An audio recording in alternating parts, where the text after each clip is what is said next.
Le prophète Sassam et le voisin juif. À Médine, il y a de nombreux siècles, le prophète de l'islam, Doyaham, vivait au milieu d'une communauté riche et diverse. Son voisin immédiat était Shmuel, un homme d'une foi différente.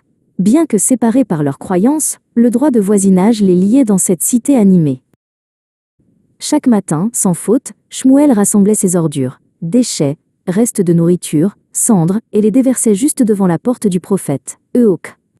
C'était un acte de malice et de provocation, répété jour après jour, visant à tester la patience de son célèbre voisin. Le prophète, en sortant, trouvait inévitablement ce tas malodorant.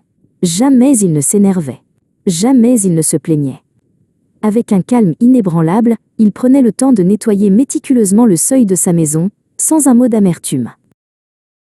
Ses compagnons, témoins de cette persécution quotidienne, ne comprenaient pas un tel silence face à l'hostilité.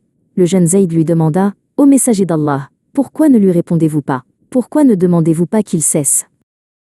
Le prophète répondait par un sourire doux, rappelant que la patience est une force et que la bonté est l'arme la plus puissante. Il accomplissait ainsi son devoir de voisin, car la justice et la bienveillance ne dépendent pas de la réciprocité.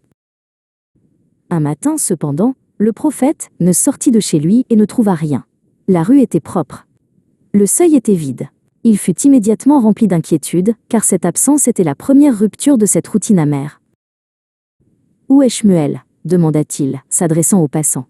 On lui apprit que son voisin, l'homme qui le harcelait sans relâche, était tombé gravement malade et ne pouvait plus quitter sa maison. Zayd et les autres compagnons restèrent bouche bée devant cette nouvelle. Sans hésitation ni rancune, le prophète prit quelques dattes fraîches et des provisions. Il annonça qu'il rendrait visite à son voisin malade, démontrant que l'obligation de la bonté et du respect envers le voisin l'emportait sur toute animosité personnelle.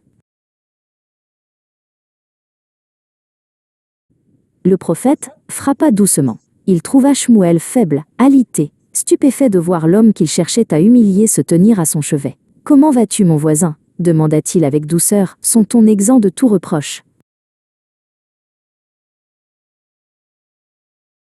Devant cette miséricorde inconditionnelle et cette noblesse d'âme, le cœur de Shmuel se brisa. Il réalisa qu'une telle bonté ne pouvait émaner que d'un homme de vérité. Il se leva, confessant sa nouvelle foi.